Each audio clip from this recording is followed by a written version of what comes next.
കൽബ് ഭയങ്കര രസമായിരുന്നു. കൽബ് ഭയങ്കര എന്താ പറയുക, നമ്മുടെ പേടിയില്ലാതെ ചെയ്യുന്ന സിനിമ ഉണ്ടാവില്ല. ചില സ്ഥലത്ത് ഭയങ്കര സീനിയർ ഡയറക്ടേഴ്സും സീനിയർ ടെക്നീഷ്യൻസും സീനിയർ പ്രൊഡക്ഷനൊക്കെ വന്ന് നിന്നിട്ട് ഭയങ്കര ഈ ഐറ്റം ആയിരിക്കും. പിന്നെ കൽബിൻ്റെ ആ ഇമോഷണൽ പീക്കിലെത്തുന്ന സമയങ്ങളിലൊക്കെ സെറ്റ് പോലും അങ്ങനെ ആയിട്ടുണ്ട്.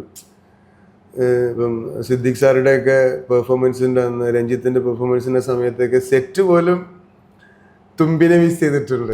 മലയാളം പോലെയുള്ള വളരെ ചെറിയൊരു ഇൻഡസ്ട്രിയിൽ പ്രൊഡക്ഷൻ ഡിസൈനറെയും ആർട്ട് ഡയറക്ടറെയും അഫോർഡ് ചെയ്യാനുള്ള ബജറ്റ് പലപ്പോഴും ഉണ്ടാകാറില്ല. ആർട്ട് ഡയറക്ടറുടെ ജോലി എന്ന് പറയുന്നത് പലപ്പോഴും ഇങ്ങനെ ഒരു ഡിവിഷൻ ഓഫ് ലേബർ സംഭവിച്ചിട്ടുണ്ട് എങ്കിൽ പിന്നെ ആർട്ട് ഡയറക്ടർ എൻ്റർ ആവുന്നത് സിനിമയുടെ എക്സിക്യൂഷൻ ഓൺ ആകുമ്പോഴാണ്. കണ്ടിന്യൂറ്റി മെയിൻറ്റെയിൻ ചെയ്യുന്നതെല്ലാം ബേസിക്കലി നമ്മളുടെ ഊണും ഉറക്കവും ഇല്ലാതെ രാവും പകലും ഇല്ലാതെ വർക്ക് ചെയ്യുന്ന അസിസ്റ്റന്റ് ഡയറക്ടേഴ്സ് ഉണ്ട്. അവരാണ് ഇതിൻ്റെ ഒരു ചാലക ശക്തി എന്ന് വേണമെങ്കിൽ പറയാം. ഈ അസിസ്റ്റന്റ് ആർട്ട് നോക്കുന്ന ADs ആണ് പലപ്പോഴും എന്നെ പല അപകടങ്ങളിൽ നിന്ന് രക്ഷപ്പെടുത്തിയിട്ടുള്ളത്. പോസ്റ്റ് എക്സ്പ്ലോഷന്റെ സമയത്ത് ഇപ്പൊ പുക തീയൊക്കെ വന്നിട്ട് കളർ ടെക്സ്ചർ മാറുവാണെങ്കിൽ മാത്രമേ എന്ത് ചെയ്യുള്ളൂ, അടുത്ത പീസ് വെക്കൂ. എന്തായാലും ഫൈറ്റിൽ നമ്മൾ ഉപയോഗിക്കുന്ന ഈച്ച് ആൻഡ് എവരി പ്രോപ്സിനും ഈച്ച് സെറ്റ്സിനും ഏറ്റവും ചുരുങ്ങിയത് 4-5 കോപ്പി ഉണ്ടാവും.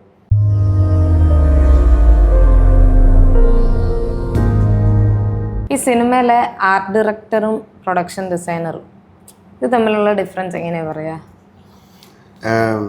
എല്ലാവർക്കും ഉള്ള ഡൗട്ടാണത്. എനിക്ക് തോന്നുന്നു regarding art direction and production designing ഏറ്റവും പോപ്പുലർ ഡൗട്ടാണ് അത്. അത് സിമ്പിളാണ്. പ്രൊഡക്ഷൻ ഡിസൈനിങ്ങിൽ തന്നെ ഉണ്ട് അത്. ഒരു പ്രൊഡക്ഷൻ ഡിസൈനർ ഒരു സിനിമയിലേക്ക് എൻ്റർ ആകുന്നത് ചിലപ്പം ആ സിനിമനെ കുറിച്ച് ആലോചിക്കുമ്പം പോലും അതിലേക്ക് എൻ്റർ ആവാം. ഇപ്പം നിങ്ങളൊരു കഥയെക്കുറിച്ച് ആലോചിക്കുന്നു, നിങ്ങളുടെ സുഹൃത്താണെങ്കിൽ എന്നെ വിളിക്കുന്നു, എടാ ഇങ്ങനൊരു ഐഡിയ ഉണ്ട്, നമുക്കൊന്നിരിക്കണം. അപ്പം ചിലപ്പം ആ സ്ക്രിപ്റ്റ് മുന്നോട്ട് കൊണ്ടുപോകണമെങ്കിൽ പോലും ഒരു PD ഇന്നാകേണ്ടതുണ്ട്. ചിലപ്പം ഇതിൻ്റെ ടെക്നിക്കൽ സൈഡ് എങ്ങനെയാണ്, ഇത് വർക്കാവോ, കാരണം അത് വർക്കാവുമെന്ന് അറിഞ്ഞാൽ മാത്രമേ അത് എഴുതുന്ന ആൾക്ക് എന്ത് ചെയ്യാൻ പറ്റുള്ളൂ. അടുത്ത മുന്നോട്ടേക്കുള്ള സീൻ എഴുതാൻ പോലും വേണമെങ്കിൽ ഒരു PD എൻ്റർ ആകേണ്ടതുണ്ട്. അപ്പം പ്രൊഡക്ഷൻ ഡിസൈനറുടെ ഇൻവോൾവ്മെൻ്റ് എന്ന് പറഞ്ഞു കഴിഞ്ഞാൽ അത് അത്രയും റെലവൻ്റ് ആണ്. അതിൻ്റെ ഒരു എഴുത്തുഘട്ടം മുതൽ തന്നെ ഇന്നാകുന്ന ഒരാളാണ് PD. നേരെ മറിച്ച് ഇതിൻ്റെ AD എന്ന് പറഞ്ഞാൽ ആർട്ട് ഡയറക്ടർ എന്ന് പറയുന്ന ആൾ കുറേ കൂടെ സ്കിൽഡ് ലേബർ ചെയ്യുന്ന മനുഷ്യനാണ്. ഒരിക്കൽ PD വിഷ്വലൈസ് ചെയ്ത ഇതിൻ്റെ സെറ്റ്സും ഇതിൻ്റെ ടോട്ടൽ ഡിസൈനുകളെയും വലിയൊരു കൂട്ടം മനുഷ്യന്മാരെ വെച്ചിട്ട്, അതായത് കാർപ്പൻറ്റേഴ്സിനെയും പെയിൻറ്റേഴ്സിനെയും വെൽഡേഴ്സിനെയും പ്രോപ്പ് ആർട്ടിസ്റ്റിനെയും സെറ്റ് ഡിസൈനേഴ്സിനെയും പർച്ചേസ് ടീമിനെയും എല്ലാവരെയും കോർഡിനേറ്റ് ചെയ്തിട്ട് ഓൺ ടൈമിന് എക്സിക്യൂട്ട് ചെയ്തിട്ട് ഓൺ ടൈമിന് ഡെലിവർ ചെയ്യുന്ന ആളാണ് ആർട്ട് ഡയറക്ടർ. പക്ഷേ മലയാളം പോലെയുള്ള വളരെ ചെറിയൊരു ഇൻഡസ്ട്രിയിൽ പ്രൊഡക്ഷൻ ഡിസൈനറെയും ആർട്ട് ഡയറക്ടറെയും അഫോർഡ് ചെയ്യാനുള്ള ബജറ്റ് പലപ്പോഴും ഉണ്ടാകാറില്ല. അതുകൊണ്ട് ഇവിടെയുള്ള ആർട്ട് ഡയറക്ടേഴ്സ് എല്ലാവരും തന്നെ പലരും പ്രൊഡക്ഷൻ ഡിസൈനേഴ്സിൻ്റെയും കൂടെ ജോലി ചെയ്യുന്നുണ്ട്. അതായത് ഒരു സ്ക്രിപ്റ്റിൻ്റെ അകത്തേക്ക് എൻ്റർ ആവുമ്പം ഇതേത് സീസണിൽ ഷൂട്ട് ചെയ്യണം, ഇതേത് ടെറൈനിൽ ഷൂട്ട് ചെയ്യണം, ഇതിൻ്റെ ഒരു മൂഡ് എന്താണ്, വാമ് കൂള് പോലെയുള്ള ഏത് മൂഡിലേക്കാണ് ഇത് പോകേണ്ടത്, ഇത്തരം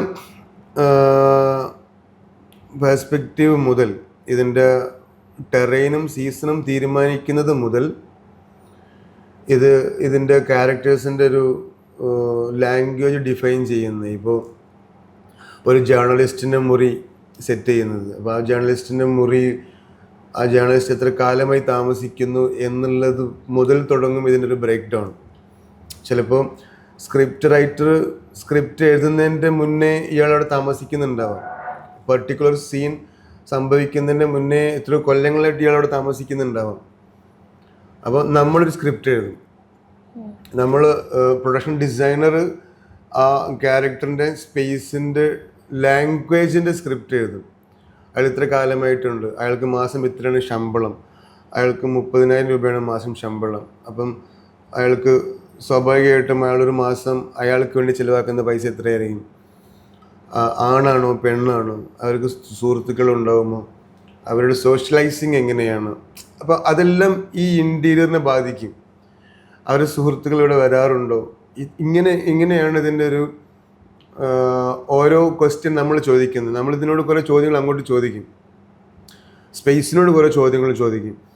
പലപ്പോഴും നമ്മൾ ഇരിക്കുക റൈറ്ററുടെ കൂടെയാണ്. വൺസ് റൈറ്റർ എഴുതി വെച്ച ടെക്സ്റ്റ് ആണല്ലോ നമ്മളെടുത്തിട്ട് വിഷ്വലിലേക്ക് മാറ്റുന്നത്. അപ്പോൾ അതിൻ്റെ ഒരു പ്രോസസ്സ് വളരെ വലുത് തന്നെയാണ്. അത് നമ്മുടെ വ്യക്തി ജീവിതത്തിൽ നമ്മൾ എൻകൗണ്ടർ ചെയ്തുകൊണ്ടിരിക്കുന്ന മനുഷ്യന്മാരെ നമ്മളെ സ്വാധീനിക്കാം. അതിനുവേണ്ടി നമ്മൾ സ്ഥലങ്ങൾ പോയി നോക്കേണ്ടി വരും. ഇപ്പം എന്നെ സംബന്ധിച്ച് ഏറ്റവും വലിയ സുഖം വ്ളോഗേഴ്സ് ഏറ്റവും കൂടുതലുള്ള സമയമാണല്ലോ. അപ്പോൾ എന്തിനും വ്ളോഗുണ്ട്. സ്വാഭാവികമായിട്ടും ഇപ്പോൾ എനിക്കിപ്പോൾ ഏത് ഏജ് ഗ്രൂപ്പിൻ്റെ ഏത് സ്പേസ് കിട്ടണമെങ്കിലും യൂട്യൂബിൽ കയറിയിട്ട് എന്ത് ചെയ്താൽ മതി. ഇപ്പോൾ ഉദാഹരണത്തിന് IT സ്റ്റുഡൻസ് ഇൻ ഹൈദരാബാദ് എന്ന് അടിച്ചു കഴിഞ്ഞാൽ ചിലപ്പം ഹൈദരാബാദിലെ IT സ്റ്റുഡൻസിൻ്റെ റൂം, താമസിക്കുന്ന റൂം കാണാൻ പറ്റും യൂട്യൂബിൽ. അങ്ങനെ അതിൻ്റെയും വ്ളോഗ്, ഡെയിലി വ്ളോഗുണ്ട്, ലൈഫ് സ്റ്റൈൽ വ്ളോഗ് ഉള്ളത് കൊണ്ട് എനിക്ക് നല്ല സുഖമാണ്. സ്പോട്ടിൽ ഇരുന്നിട്ട് ആരുടെയും വീട്ടിൽ ബെഡ്റൂം വരെ കയറി കാണാൻ പറ്റും യൂട്യൂബിൽ ഇരുന്നുകൊണ്ട്. അപ്പോൾ അതെന്നെ നന്നായിട്ട് സ്വാധീനിക്കുന്നുണ്ട്. ആൾക്കാരുടെ പല രീതിയിലാണ് ആൾക്കാർ ഇപ്പം എൻ്റെ ഒരു ഫ്രണ്ടിൻ്റെ വീട്ടിൽ ഞാൻ കണ്ടിട്ടുണ്ട്, അവനും അവൻ്റെ പാർട്ട്ണറും കൂടെ നടത്തിയ വിദേശ യാത്രകളുടെ ബോർഡിംഗ് പാസുകൾ, എയർപോർട്ടിൽ പോകുമ്പോൾ ഫ്ലൈറ്റിലുള്ള ബോർഡിംഗ് പാസ് ഉണ്ടാവുമല്ലോ, അതവർ പിൻ ചെയ്ത് വെച്ചിട്ടുണ്ട്. എല്ലാ ബോർഡിംഗ് പാസും പിൻ ചെയ്ത് വെച്ചിട്ടുണ്ട്. അപ്പോൾ ഞാനത് മാരിവിലിൻ ഗോപുരികൾ എന്ന് പറഞ്ഞ സിനിമയിൽ എന്ത് ചെയ്തു, ചുമ്മാ കുറച്ച് boarding pass, fake boarding pass print എടുത്തിട്ട് വെച്ചു. അപ്പോൾ കാണുന്ന എല്ലാം നമ്മളെ സ്വാധീനിക്കുന്നുണ്ട്. അപ്പോൾ ഓരോ മനുഷ്യന്മാരുടെയും സ്പേസ് യുണീക്കാണ്, ഡിഫറെൻ്റാണ്. അപ്പോൾ അതെല്ലാം കണ്ടുകൊണ്ടിരിക്കുക എന്നുള്ളത് തന്നെയാണ് ചെയ്യാനുള്ളത്. അതിൽ ആർട്ട് ഡയറക്ടറുടെ ജോലി എന്ന് പറയുന്നത് പലപ്പോഴും ഇങ്ങനെ ഒരു ഡിവിഷൻ ഓഫ് ലേബർ സംഭവിച്ചിട്ടുണ്ട് എങ്കിൽ പിന്നെ ആർട്ട് ഡയറക്ടർ എൻ്റർ ആകുന്നത് സിനിമയുടെ എക്സിക്യൂഷൻ ഓൺ ആകുമ്പോഴാണ്. സെറ്റ് വർക്കെല്ലാം തുടങ്ങുമ്പോഴായിരിക്കും ആർട്ട് ഡയറക്ടർ എൻ്റർ ആവുന്നത്. അതുവരെ PD തന്നെ ആയിരിക്കും ഇതിൻ്റെ പണി ചെയ്തുകൊണ്ടിരിക്കുന്നത്. ഇതിൻ്റെ ഡിസൈനിങ്ങും ഇതിൻ്റെ ഒരു വിഷ്വൽ നരേഷനെ ബിൽഡ് ചെയ്യുന്നത് PD ആയിരിക്കും. വീണ്ടും ഞാൻ റിപ്പീറ്റ് ചെയ്യുന്നു, മലയാള സിനിമകളിൽ പക്ഷെ അങ്ങനെയില്ല. മലയാള സിനിമയിൽ PD ചെയ്യുന്ന പണി തന്നെയാണ് AD ചെയ്യുന്നത്, അത് തന്നെയാണ് PD ചെയ്യുന്നത്.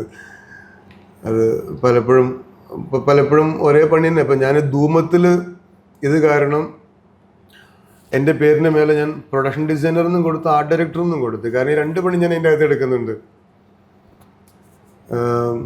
അത് 2 പണി തന്നെയാണ്, വ്യത്യസ്തമായ 2 പണിയില്ല. കാരണം പ്രീ പ്രൊഡക്ഷനിൽ നമ്മളിത് ബിൽഡ് ചെയ്യുന്നതും പ്രൊഡക്ഷനിൽ ഇത് എക്സിക്യൂട്ട് ചെയ്യുന്നതും വേറെ തന്നെ പൊട്ടൻഷ്യലാണ് നമ്മളുടെ ഉള്ളിലുള്ള.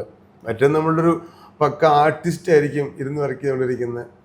ആർട്ട് ഡയറക്ഷനിലേക്ക് വരുമ്പം, എക്സിക്യൂഷനിലേക്ക് വരുമ്പോൾ നമ്മളുടെ ഉള്ളിലുള്ള ലീഡർ പുറത്തിറങ്ങണം, നമ്മളുടെ ഉള്ളിലുള്ള സൂപ്പർവൈസർ പുറത്തിറങ്ങണം, നമ്മളുടെ ഉള്ളിലുള്ള സിവിൽ എഞ്ചിനീയർ പുറത്തിറങ്ങണം.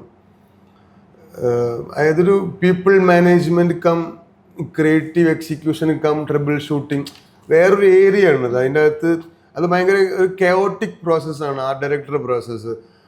PDൻ്റെ പ്രോസസ്സ് കുറച്ചുകൂടെ പീസ്ഫുള്ളാണ്. ടെക്നിക്കലി ഞാൻ നേരത്തെ പറഞ്ഞൊക്കെ തന്നെയാണ്.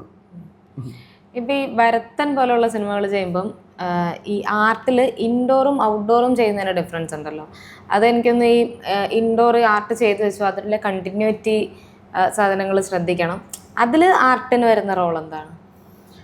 എങ്ങനെ ഇൻഡോറിൽ തന്നെ അതിൻ്റെ കുറച്ച് സെറ്റിങ്സ് ഉണ്ടല്ലോ. ഇൻഡോർ എല്ലാം ക്രിയേറ്റ് ചെയ്ത് വെച്ചു, അവിടുത്തെ ഫൈറ്റ് വരുന്നുണ്ടല്ലോ. ഈ ഫൈറ്റ് കഴിഞ്ഞിട്ടുള്ള ഈ കണ്ടിന്യൂറ്റി മെയിൻറ്റെയിൻ ചെയ്യണ്ടേ, അതിൽ ആർട്ടിന് വരുന്ന റോൾ എന്താണ്? ഇല്ല, അതെല്ലാം ഒരു പ്രൊഡക്ഷൻ ടെക്നിക്കൽ സാധനമാണ്. കണ്ടിന്യൂറ്റി മെയിൻറ്റെയിൻ ചെയ്യുന്നതെല്ലാം ബേസിക്കലി നമ്മളുടെ ഊണും ഉറക്കവും ഇല്ലാതെ രാവും പകലും ഇല്ലാതെ വർക്ക് ചെയ്യുന്ന അസിസ്റ്റന്റ് ഡയറക്ടേഴ്സ് ഉണ്ട്.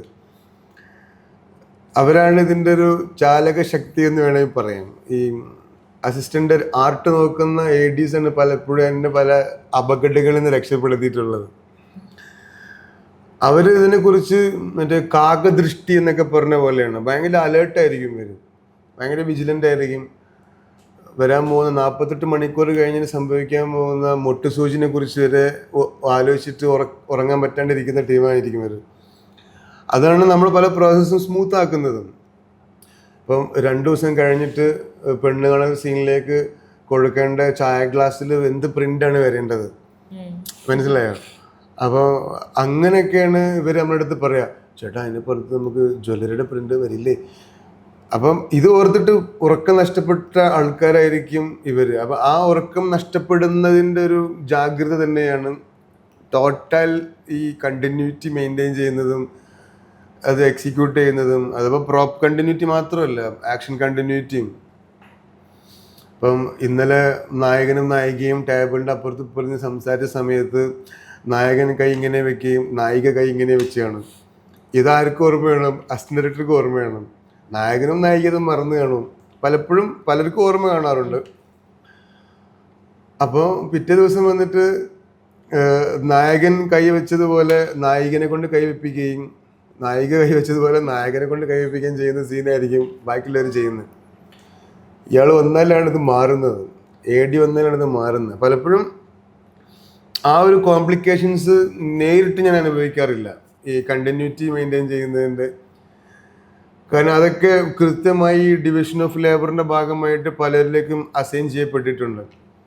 കണ്ടിന്യൂറ്റി മെയിൻറ്റെയിൻ ചെയ്യാനാണെങ്കിൽ മാത്രം അതിനുവേണ്ടി മാത്രം ഒരു ഫോൺ ഉണ്ടാവും, കണ്ടിന്യൂറ്റി ഫോട്ടോസ് എടുക്കാൻ വേണ്ടി മാത്രം. അപ്പോൾ അത് ക്രോസ് ചെക്ക് ചെയ്ത് അത് എനിക്ക് തോന്നുന്നു നമ്മളുടെ അസിസ്റ്റന്റ് ഡയറക്ടേഴ്സും തമ്മിലുള്ളൊരു അത് അവരാണത് മാനേജ് ചെയ്യാറ് പലപ്പോഴും. അതിൻ്റെ ഒരു ഡിസൈൻ പെർസ്പെക്റ്റീവ് ആണെങ്കിൽ അത് പ്രീ പ്രൊഡക്ഷനിൽ തന്നെ പലപ്പോഴും ലോക്ക് ആകാറുണ്ട്, ഇത് എന്ത് എങ്ങനെ എവിടേക്ക് എന്നുള്ളതൊക്കെ. പിന്നെ ഫൈറ്റൊക്കെ നടക്കുമ്പോൾ നിങ്ങൾക്ക് അറിയാമല്ലോ, ഒരു വടി എടുത്തൊരാൾ അടിക്കുന്നുണ്ട് എങ്കിൽ അല്ലെങ്കിൽ ഒരു കുപ്പി എടുത്തൊരാൾ അടിക്കുന്നുണ്ട് എങ്കിൽ അതിൻ്റെ ഏറ്റവും ചുരുങ്ങിയത് ഒരു 10 കോപ്പി നമ്മളെ കയ്യിലുണ്ടാവും. 10 വടി അല്ലെങ്കിൽ 10 കുപ്പിയൊക്കെ ഉണ്ടാവും. ഈ 10 വടിയും പൊട്ടിത്തീരുന്നൊരു സമയമുണ്ട്, അല്ലെങ്കിൽ 10 കുപ്പിയും പൊട്ടിത്തീരുന്നൊരു സമയമുണ്ട്. അപ്പോഴാണ് പിന്നെ ഇത് വീണ്ടും പ്രശ്നത്തിലേക്ക് പോകുന്നത്. പിന്നെ പെട്ടെന്ന് വടി ഉണ്ടാക്കണം, പെട്ടെന്ന് കുപ്പി ഉണ്ടാക്കണം, പെട്ടെന്ന് മടലുണ്ടാക്കണം, ഇത് വെച്ചിട്ട് ആളെ അടിക്കാനും പറ്റണം. എൻ്റെ ഒരു ഡൗട്ട് ഇപ്പൊ പെട്ടെന്ന് പറഞ്ഞപ്പോ ഈ വരത്തൻ മൂവിയിൽ ആ ബാക്ക് സൈഡിലൊരു ബോംബ് പോലൊരെണ്ണം പൊട്ടിക്കുന്നുണ്ടല്ലോ, അതിൻ്റെയൊക്കെ എത്ര സെറ്റ് ഉണ്ടായിരുന്നു? അപ്പോൾ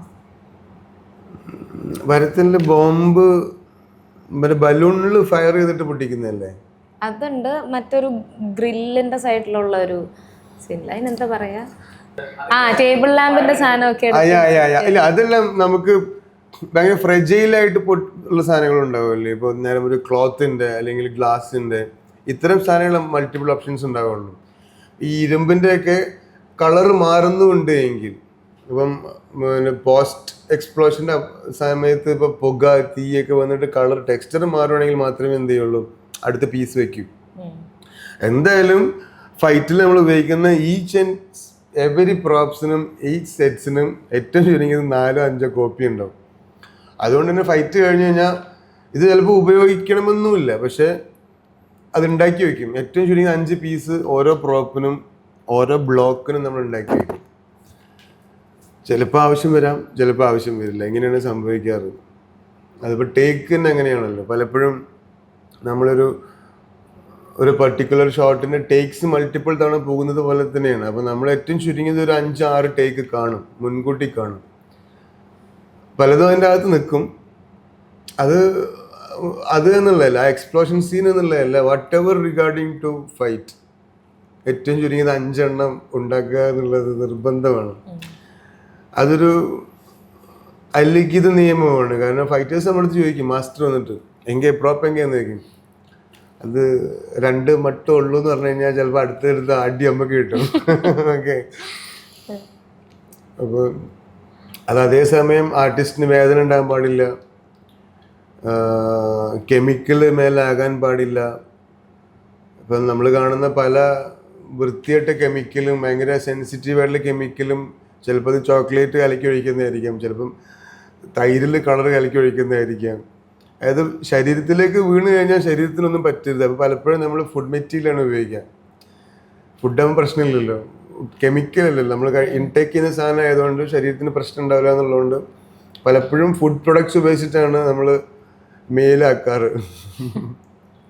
അല്ല, ഈ ഇൻഡോർ ആണോ ഔട്ട്ഡോർ ആണോ കുറച്ചുകൂടി ഇപ്പം ഇപ്പം വരത്ത ഞാനൊരു എക്സാമ്പിൾ പറഞ്ഞു, അതുപോലെ കനകം, കാമിനി, കലഹം, പിന്നെ ഇപ്പം കൽബ് മൂവി എടുത്തു കഴിഞ്ഞാൽ അത് കൂടുതലും ഔട്ട്ഡോർ ഷൂട്ടിങ് വരുന്നുണ്ട്. ഇതിലേതാണ് ചെയ്യാൻ കുറച്ചും കൂടെ ഒരു സാറ്റിസ്ഫാക്ഷൻ ഒക്കെ കിട്ടുന്നത്? സാറ്റിസ്ഫാക്ഷൻ കിട്ടുന്നത് പലപ്പോഴും എക്സ്റ്റീരിയറാണ്. കാരണം അതിൻ്റെ ഒരു എൻവയോൺമെൻറ്റുമായിട്ട് ബ്ലെൻഡ് ആക്കുക എന്നുള്ളൊരു രസമുണ്ട്. സൺലൈറ്റ് നേരെ വന്ന് അടിക്കുന്ന അതെല്ലാം ഭയങ്കര രസമാണ്. നമ്മൾ സാധനം ഉണ്ടാക്കി കഴിഞ്ഞ് അതിൻ്റെ അകത്തോട്ട് സൺലൈറ്റ് എത്തുന്നു, അതിൻ്റെ എൻവയോൺമെൻറ്റിലുള്ള വെജിറ്റേഷൻ ഇതിൻ്റെ കൂടെ ബ്ലെൻഡ് ആവുന്നു. ഇത് ഓൾ ടുഗെദർ നേച്ചറും കൂടെ ബ്ലെൻഡ് ആക്കിയിട്ടാണോ നമ്മളിതിനെ കാണുന്നത്. അതാണ് മോർ സാറ്റിസ്ഫാക്ഷൻ. പക്ഷേ ഏറ്റവും എളുപ്പം ഇൻറ്റീരിയർ ആണ്. കാരണം അതൊരു ഓൾറെഡി ഒരു ഫ്രെയിമിൻ്റെ അകത്താണല്ലോ ഉള്ളത്. ആ ഫ്രെയിമിൻ്റെ അകത്ത് ബാക്കി അലൈൻ ചെയ്യുക എന്നുള്ളതാണല്ലോ ഒരു പണി ഇൻറ്റീരിയറിൻ്റെ അകത്ത് വരുന്നത്. ഈവൻ നമ്മൾ സെറ്റ് ഇടുകയാണെങ്കിൽ പോലും, ഒരു എൻറ്റയർ ഇൻറ്റീരിയർ സെറ്റ് കൺസ്ട്രക്ട് ചെയ്ത് വരികയാണെങ്കിൽ പോലും വി ഹാവ് എ ഫ്രെയിം. ആ ഫ്രെയിമിൻ്റെ അകത്താണ് നമ്മൾ എന്ത് ചെയ്യുന്നത്, ബാക്കി എല്ലാ പണിയും ചെയ്യുന്നത്. ബട്ട് പുറത്ത് അതല്ലല്ലോ. പുറത്തെല്ലാം കഴിഞ്ഞിട്ട് വേണം എനിക്ക് അവിടെ ഒരു ചെടി കൊണ്ടുവയ്ക്കാം, അല്ലെങ്കിൽ ഒരു മരം കൊണ്ടുവയ്ക്കാം. അത് ഭയങ്കര പൊട്ടൻഷ്യലുള്ള സ്പേസാണ് പുറം. എക്സ്റ്റീരിയറിലുള്ള എല്ലാ സെറ്റുകളും, ഈവൻ അതിൻ്റെ വെതറിങ്, ഇപ്പോൾ പുറത്തിടുന്ന സെറ്റുകളുടെ ഏജിങ് ഉണ്ടല്ലോ, മഴയും വെയിലും എല്ലാം കൊണ്ടിട്ട്, അതാണ് സെറ്റ് ഇടുന്നതിൽ ഏറ്റവും ആനന്ദകരമായ ആക്ടിവിറ്റി എന്നെ സംബന്ധിച്ച്. അതിനൊരു പ്രോപ്പർ ഏജിങ്ങിൻ്റെ അകത്തോട്ട് കൊണ്ടുവരിക എന്നുള്ളത്, വെതർ ചെയ്യുക എന്നുള്ളത് ഭയങ്കര രസമുള്ളൊരു പ്രോസസ്സാണ്. ഈ കൽബ് മൂവി ഷൂട്ട് ചെയ്തപ്പോൾ ഉണ്ടല്ലോ ഒരു 100 days അടുപ്പിച്ചുള്ള ഷൂട്ടിങ്, മൾട്ടിപ്പിൾ ലൊക്കേഷൻസ്. എനിക്കൊന്ന് കുറച്ച് ചാലഞ്ച് ഇഷ്ടപ്പെടുന്ന ആളായതുകൊണ്ട് തന്നെ അത് കുറച്ചുകൂടെ ചാലഞ്ചിങ് ആയിട്ട് തോന്നിയിട്ടുണ്ടാവുമല്ലോ. ഒരു 100 days ഷൂട്ടിങ്ങിൻ്റെ അതിൻ്റെ ഫുൾ പ്ലാനിങ് ഒക്കെ എങ്ങനെയായിരുന്നു?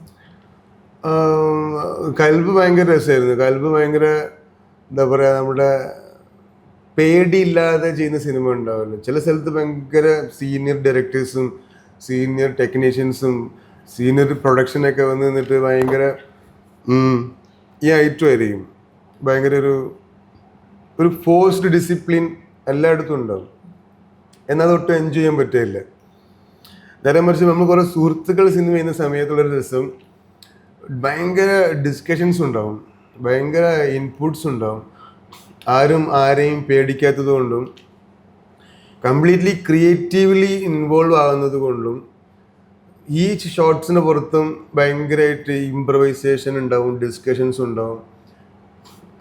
അത് ഭയങ്കര ക്വാളിറ്റി, പേഴ്സണലി നമുക്ക് ഭയങ്കര ക്വാളിറ്റി ഉണ്ടാക്കുന്ന സാധനമാണെന്ന് തോന്നാറുണ്ട് എനിക്ക്. അതുപോലൊരു വർക്കായിരുന്നു കൽബ്. നമുക്കത് ഇങ്ങനെ ചെയ്താലോ എന്ന് ചോദിക്കാൻ പറ്റും. ചില സ്ഥലത്ത് ചോദിക്കാൻ പറ്റില്ല. അത് ചോദിക്കുമ്പോഴേക്കും പാങ്ങളുടെ ഈഗോ പൊളിയും. നേരെ മറിച്ച് നമ്മുടെ സുഹൃത്തുക്കൾക്കിടയിൽ അത് ഈസി ആയിട്ട് ചോദിക്കാം. മച്ചനെ നമുക്കത് ഇങ്ങനെ ചെയ്താൽ രസമായിരിക്കുമല്ലേ. അപ്പം ഡയറക്ടർ പക്ഷെ വേറെ എന്തിൻ്റെ അത് ലോക്കായിരിക്കാം, പുള്ളിക്കത് മനസ്സിലാകുന്നുണ്ടാവില്ല, പുള്ളി ആലോചിച്ച് കാണുമല്ലോ. അപ്പം നമ്മൾ പറയുമ്പം ശരിയാണല്ലോ. അത് ഭയങ്കര രസമാണ്. അപ്പോൾ DOP അടുത്താണെങ്കിലും ഡയറക്ടർ അടുത്താണെങ്കിലും അവർ നമ്മളെടുത്താണെങ്കിലും മച്ചനെ ഇത് ഇങ്ങനെ വേണോ, ഇച്ചിരി ഓവറല്ലേ, അതായത് ഭയങ്കര രസകരമായിട്ടാണ് കോൺവെർസേഷൻ മുന്നോട്ട് ഭയങ്കര മനസ്സിലാവും. അങ്ങനെ വർക്കായിരുന്നു കൽബ്. ഇപ്പം അഭിനയിക്കുന്നവരാണെങ്കിലും വർക്ക് ചെയ്യുന്നവരാണെങ്കിലും എല്ലാവരും കൂടെ നമ്മൾ കുറച്ച് ആൾക്കാർ ഒരു സ്ഥലത്തേക്ക് ടൂർ പോയൊരു ഫീലായിരുന്നു. ഭയങ്കര കളേഴ്സ് ഉണ്ടായിരുന്നു അതിൻ്റെ അകത്ത്, മ്യൂസിക് ഉണ്ടായിരുന്നു. അതൊരു മ്യൂസിക്കൽ സെറ്റായിരുന്നു. ചില സെറ്റ് അങ്ങനെയാണ്, ചില മ്യൂസിക്കൽ സെറ്റുകളുണ്ടാവും. എപ്പോഴും ബാക്ക്ഡ്രോപ്പിൽ എന്തെങ്കിലുമൊക്കെ ഒരു ബീറ്റ് ഉണ്ടാവും. അതിനനുസരിച്ച് മൊത്തത്തിലുള്ള ആൾക്കാർക്ക് ഭയങ്കര ഒരു താളം ഉണ്ടാവും. ആ രീതിയിലാണ് ഷൂട്ട് മുന്നോട്ട് പോയത്. പിന്നെ കൽബിൻ്റെ ആ ഇമോഷണൽ പീക്കിലെത്തുന്ന സമയങ്ങളിലൊക്കെ സെറ്റ് പോലും അങ്ങനെ ആയിട്ടുണ്ട്. ഇപ്പം സിദ്ദിഖ് സാറുടെയൊക്കെ പെർഫോമൻസിൻ്റെ അന്ന്, രഞ്ജിത്തിൻ്റെ പെർഫോമൻസിൻ്റെ സമയത്തൊക്കെ സെറ്റ് പോലും തുമ്പിനെ മിസ് ചെയ്തിട്ടുണ്ട്. അപ്പം അത് തുമ്പിനെ മിസ് ചെയ്യുന്നത് അതുപോലെ തന്നെയാണ് പ്രണയം വരുമ്പോഴും പിള്ളേരുടെ ജോളി മൊമെൻ്റ് വരുമ്പോഴും ഒക്കെ. അതായത് നമ്മൾ എന്താണ് ഷൂട്ട് ചെയ്യുന്നത് അത് ക്യാമറൻ്റെ പുറകിലും കൂടെ എക്സ്പീരിയൻസ് ചെയ്യുന്നൊരു സാധനം കൽബിലുണ്ടായിട്ടുണ്ട്. അത് വളരെ ചുരുക്കം സിനിമകളിൽ ഉണ്ടാകാറുള്ളൂ. അതിൻ്റെ പ്രോസസ്സ് എൻജോയ് ചെയ്യാൻ പറ്റുക, ആ പ്രോസസ്സിൻ്റെ ഇടയ്ക്ക് വേറെ കുറേ സിനിമകളിലൊക്കെ ഒരു ഡിസ്കസ് ചെയ്യാൻ പറ്റുക, അങ്ങോട്ടും ഇങ്ങോട്ടും ട്രോളുക വിത്ത് റെസ്പെക്റ്റ്, അതതിൻ്റെ രസം. ബാക്കി പല സ്ഥലങ്ങളിലും അത് പോസിബിൾ ആകാറില്ല. നമ്മൾ മിണ്ടാതിരിക്കും, നമ്മളെ പണിയെടുക്കും, മാറി നിൽക്കും. അതല്ലാണ്ട് അത്തരത്തിലുള്ള സിനിമകൾ പേഴ്സണലി ചെയ്യാനും ഇഷ്ടമാണ്. നമ്മളെ പേഴ്സണൽ ഗ്രോത്തിനെയും കൂടെ അത് ഇൻഫ്ലുവൻസ് ചെയ്യുന്നുണ്ട്. കുറെ കൂടെ ക്വാളിറ്റി കോൺവെർസേഷൻസ് ഉണ്ടാകാറുണ്ട്, ക്വാളിറ്റി ക്രിറ്റിസിസം ഉണ്ടാകാറുണ്ട്, ട്രോള്. അത് മിസ് ചെയ്യുന്നുണ്ട്.